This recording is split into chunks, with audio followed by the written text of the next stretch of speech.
Hello, everyone. My name is Emily MacCallum, and I'm a PhD candidate in musicology at the University of Toronto. Before I begin, I would like to take this time to acknowledge the land that I at the University of Toronto have the opportunity to live and work on, and the particular Indigenous histories that exist here. For thousands of years, this has been the land of the Huron-Wendat, the Seneca, and the Mississaugas of the Credit River. Today, this meeting place is still home to Indigenous peoples from across Turtle Island. These lands are covered by the Toronto Purchase of 1787, an agreement that was signed on the basis of misinformation and that has unfairly benefited the settler state and settler institutions who operate here over and above the Indigenous peoples who have called this land home for thousands of years. I acknowledge the central role that land plays in Indigenous peoples' way of being, creating, knowing, and living. Settler colonialism continues to disrupt and devalue these knowledge systems, ways of living, and civilizations that vary from one Indigenous culture to another. I also acknowledge that us signed on today for the SGSAH Research Showcase are currently living and working in many different communities and in many different parts of the world. And so I ask you to join me in reflecting on the land you are currently living on, your relationship to it, and its particular Indigenous histories. So today I'm going to be talking a little bit about my dissertation research, the work I have most recently completed or is in the process of completing, and specifically the stuff I worked on in Scotland, and a little bit about future dissertation research as well. My dissertation examines the relationships between early 20th century British orchestral and brass band music and the cultural conceptions and material realities of landscapes, particularly in the context of industrialism and resource extraction across the UK. References to the sonic features of nature and landscape, frequently understood as utopic or pastoral musical renderings of visual, spatial impressions of environment, are recurrently found in the orchestral music composed in the early decades of the 20th century. By contrasting the varying idyllic conceptualizations and representations of landscape with the material realities of the land and its uses, my project brings together issues of culture and politics. Throughout my study, I will situate the production and reception of British musical depictions of landscape within the complex imperial and environmental contexts of Britain, especially since the late 19th and early 20th century was a time when various impacts upon the land, including war and developments in mining and transportation infrastructure, led to divergent conceptualizations of landscape. Such changes influenced the understanding of the interconnectivity of artistic and cultural evocations of land and resource extraction. Focusing on the works of British composers, including Ralph Vaughan Williams, Gustav Holst, George Butterworth, Edward Elgar, as well as many other sites of musical production, such as brass bands, company choirs, and railway musical societies, my study highlights intersecting musical and socioeconomic activities around sites within Britain, where music evocative of landscape was created and heard in tandem with personal public awareness of the various resource extraction practices of national and colonial land resource development. This lens enables a new perception of how the sociocultural relationship to land was understood and how it shifted throughout the decades surrounding the turn of the 20th century. I hope to reframe the production of and reception of musical landscapes as reflecting an imagined relation to land at a time when Britain was at the height of its empire, industrialization, and technological developments were rapidly expanding. Additionally, public media made individuals ever more conscious of the economical affordances of land and the political and imperial investments in its use. My goal, influenced in part by the environmental humanities' emphasis on eco-critical investigation of cultural production within and about histories and current realities of resource extraction, is to offer an enriched contextual awareness to our current understanding of landscape and musicological discourses. While the overlap between musical culture and the ideology of land was not new at this time, the late 19th century saw a marked rise in a determination to create a national British style with such characteristics. Musicologists have long participated in discussions of landscape and nature, and there are many studies on the substantial historical repertoire that engages this representation. While my project is indebted to this scholarly tradition and the work of musicologists such as Aaron Allen, Daniel Grimley, and Cal Devine, who productively address broader context of material and resource needs for musical activity, or changes in sensibility across the English cultural landscape, there are relatively few examples of musicological studies that add the kind of practical materialist context I am most interested in.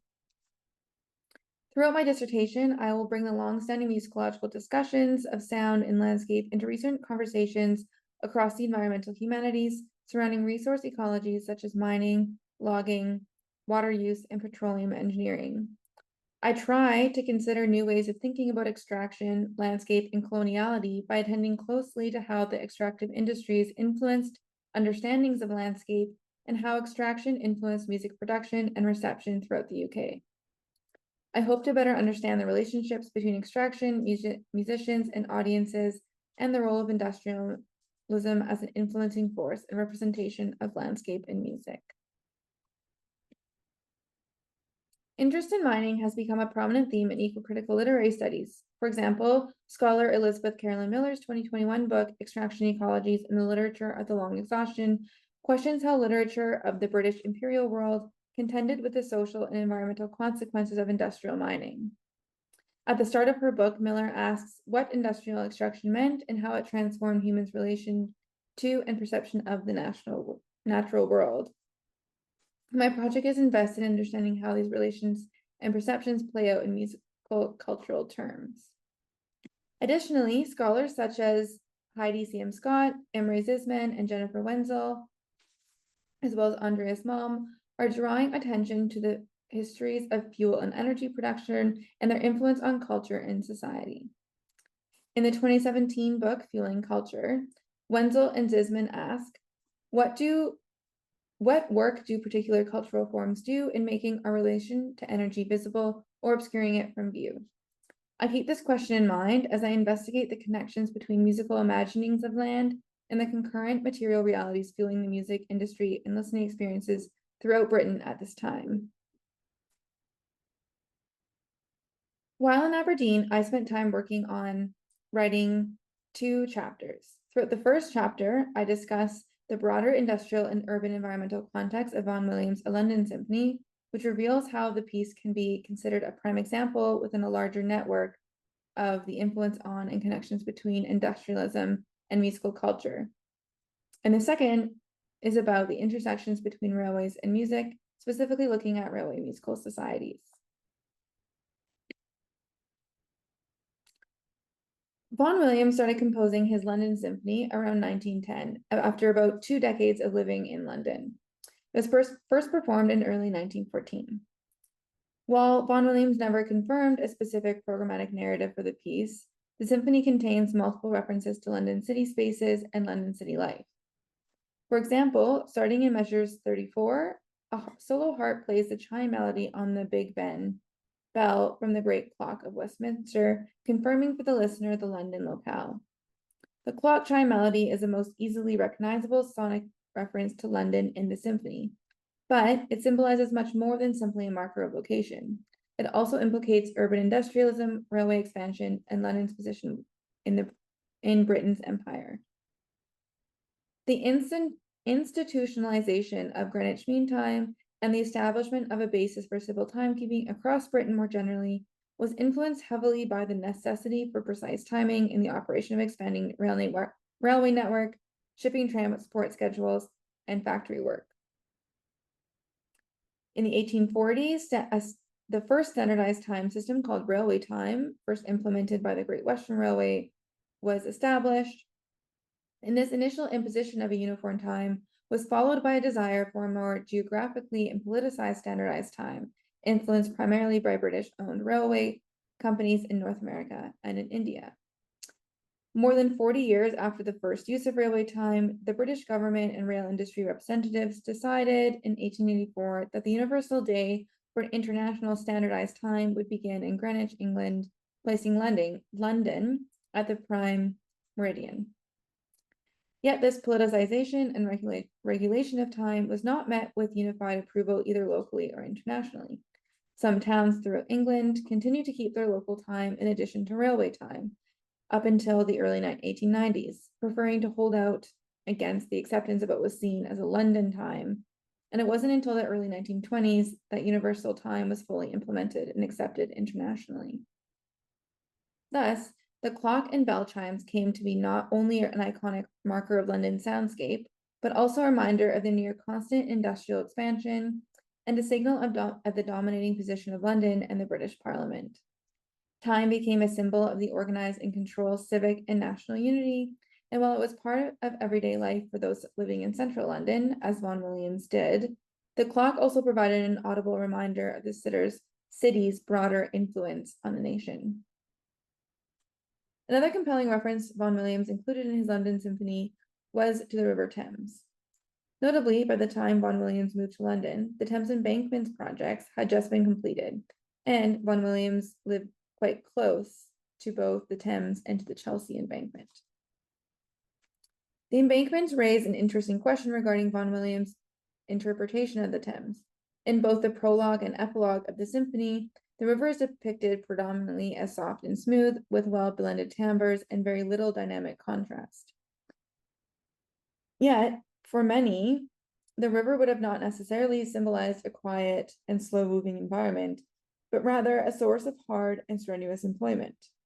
Those who worked at London's ports would have witnessed a more chaotic and louder environment, and therefore Vaughan Williams' musical representation does not align with this more stressful experience some Londoners may have associated with the waterway.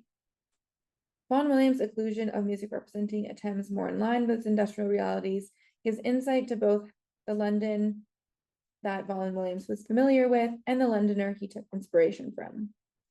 My second preliminary chapter idea is a focus on the relationships between railway and music production, with a specific focus on railway musical societies. As developing railway technology and mass railway construction spurred transformations in fuel and extraction economies, as well as city structure, railways had also had significant cultural and social impacts. The newfound ease and mobility of musicians, composers, conductors, and audiences brought fundamental changes to music making and concert life across Britain. It became easier for musicians and composers to travel further distances between cities and towns, to find work beyond their immediate locale, collect folk songs, conduct premieres, study abroad, and organize more extensive tours. Rail travel also helped support brass band contests, provincial music festivals, and music halls, as it became common for agreements to be made between performers or concert organizers and railways to offer special train schedules and special train fares.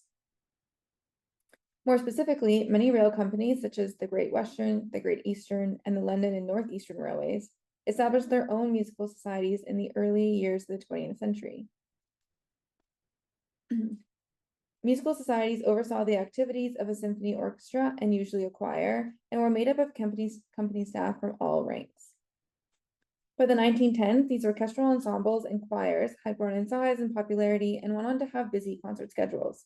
For example, by 1925, the LNER Society had already performed 130 concerts of their own, in addition to playing at other railway-sponsored charitable events.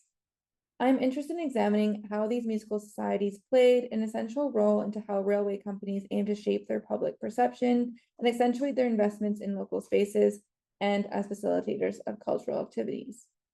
For instance, the musical societies were a beneficial resource for rail companies as they helped make visible and audible the company's large labor force, which aided in masking or diverting attention from the more machine-like realities of railway infrastructure construction and maintenance. Further, I am interested in how the railway industry's preoccupation and investment in the construction and alteration of landscape is reflected in the programming choices of music with overt themes of land and landscape. Ultimately, my goal throughout my dissertation is to think about how I can contribute an alternative perspective which foregrounds economic and industrial realities, a perspective that has been overlooked in past music literature, which has at times separated music from contemporary materials realities of economic and industrial change. Thank you.